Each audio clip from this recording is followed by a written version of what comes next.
کروٹیں بدل بدل کر ساجد کا جسم ہلکان ہو چکا تھا۔ نیند غائب، گیلے کپڑوں میں لیٹے ساجد کو سر کو خوف نے جکڑ لیا۔ اندھیرے میں دیوار کے سائے نے ساجد کو اور بھی پریشان کر دیا۔ بجلی کی چمک سے لمحاتی روشنی نے کمرے کو ہولناک منظر دیا۔ پیچھے دیکھنے پر بھی ساجد کو وہاں کچھ نظر نہ آیا۔ خوف سے لرزتے ساجد نے کینڈل جلائی اور دروازہ کھولا۔ کمرے کے باہر صرف اندھیرا، ہوائیں اور گہری خاموشی تھی۔ واجد کے کمرے کا دروازہ کھٹکھٹایا مگر کوئی جواب نہ آیا۔ سحر کے کمرے سے چیخ کی آواز ساجد کے کانوں تک پہنچی۔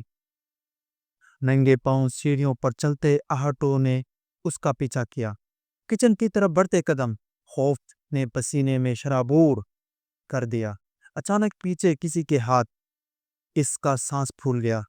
آہستہ سے پلٹا، وہاں تانیہ تھی جو خود بھی خوف کے پسینے میں ڈوبی ہوئی تھی۔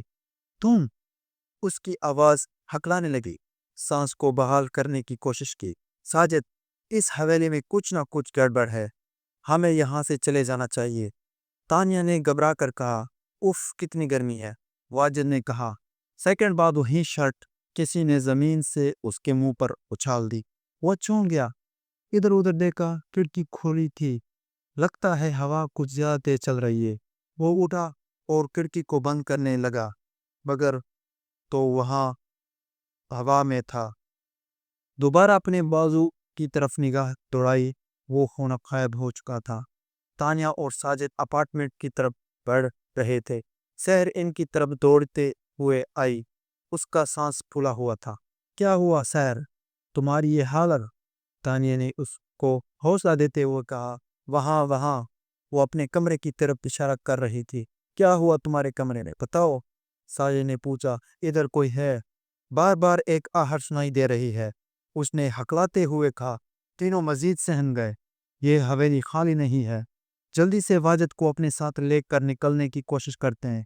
ساجد کی بات پر دونوں نے اثبات میں سر ہلایا۔ بجلی کی چمک میں اضافہ ہوتا جا رہا تھا۔ گرج کی آواز ایسی سنائی دے رہی تھی جیسے بادل ان کے سر پر ہوں۔ وہ چل رہے تھے، اچانک ساجد کو اپنے پیچھے آہٹ محسوس ہوئی۔ کینڈل نیچے گر گیا۔ تانیہ اور سحر نے ایک دوسرے کی طرف دیکھا۔ آواز نیچے کی طرف سے آ رہی تھی، اس کا سر کٹا ہوا تھا، آنکھیں کھلی تھی۔ سحر کی چیخ نے بادلوں کو خاموش کر دیا۔ ساجد کو بھی ایک جھٹکا لگا، بجلی کی چمک اندھیرا کر دیتی۔ اس نے دونوں کا ہاتھ پکڑا، چلو یہاں سے۔ وہ بھاگتے ہوئے نیچے آئے مگر ایک آہٹ ان کا پیچھا کر رہی تھی۔ مین دروازے کی طرف بڑھے تو ایک آواز نے سب کو پیچھے مڑ کر دیکھنے پر مجبور کر دیا۔ کہاں جا رہے ہو تم سب؟ یہ واجد کی آواز تھی۔ تینوں اسے وہاں دیکھ کر ڈر گئے۔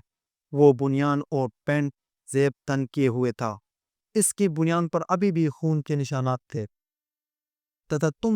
مگر تم تو، ساجد نے کہا، ہکلاتے ہوئے کہا۔ میں کیا؟ وہ ان کی طرف پڑھنے لگا۔ دور ہٹو، ہمارے قریب مت آنا، ہم اچھی طرح جانتے ہیں کہ تم واجد نہیں ہو، ساجد نے پیچھے ہٹتے ہوئے کہا مگر وہ مسلسل قریب آ رہا تھا۔ کون سی لاش، کیسی لاش؟ واجد چھلا کر بولا۔ یار، ہمیں جتنا جلد ہو سکے اس حویلی سے نکل جانا چاہیے، یہاں ضرور کوئی کچھ نہ کچھ ہے، ہمیں یہاں نہیں رہنا چاہیے، ساجد نے واضح طور پر کہہ دیا۔ مگر اس بارش میں کہاں جائیں ہم؟ واجد نے پوچھا۔ کہیں بھی یار، مگر اس حویلی میں اب نہیں رک سکتے، تانیہ نے کہا۔ سحر دروازہ کھولنے کے لیے آگے بڑھی مگر دروازہ کھلنے کا نام ہی نہیں لے رہے تھا۔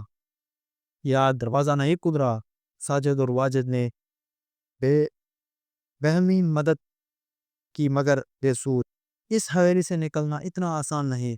ایک کسیانی ہنسی ہوا میں گونجی، سب ادھر ادھر دیکھنے لگے مگر وہاں کوئی نہ تھا۔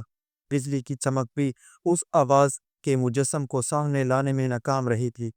کون ہے؟ سامنے کیوں نہیں آتا؟ ساجد نے للکارا۔ تمہاری موت۔ ایک سایہ نمودار ہوا۔ بجلی چمکنے لگی، بادل گرجنے لگے اور سایہ ہر گزرتے لمحے اپنی شکل تبدیل کر رہا تھا۔ وہ ساجد کی شکل میں ظاہر ہوا، پھر سحر کی شکل میں نظر آیا اور اگلے ہی لمحے وہ غائب ہو گیا۔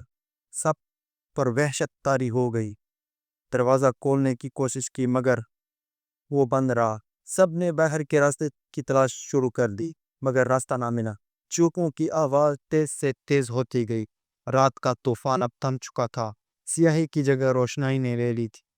ایمبولینس کی آواز میں حویلی کے اندر سنائی دے رہی تھی، 4 لاشیں ان میں رکھی جا چکی۔ سب ان لاشوں کی حالت کو دیکھ کر حیران تھے کہ ان کی موت ایک ہی طریقے سے ہوئی تھی۔ تینوں نے اپنی نبض کاٹ ڈالی تھی، جسم پر کسی بھی قسم کے خراشوں کے نشانات نہ تھے سوائے ایک لاش کے۔ اس کا سر دھڑ سے جدا تھا، ایک تیز دھار خنجر سے اس کا سر کاٹا گیا تھا۔ خنجر بھی آلے کے پاس سے ملا، مگر اس پر چاروں کے انگلیوں کے نشانات تھے۔ اس خنجر کے سب کی نبض کاٹی گئی تھی یا پھر خود انہوں نے کاٹی تھی۔ اس کیس کو سلجھانے میں پولیس ناکام رہی۔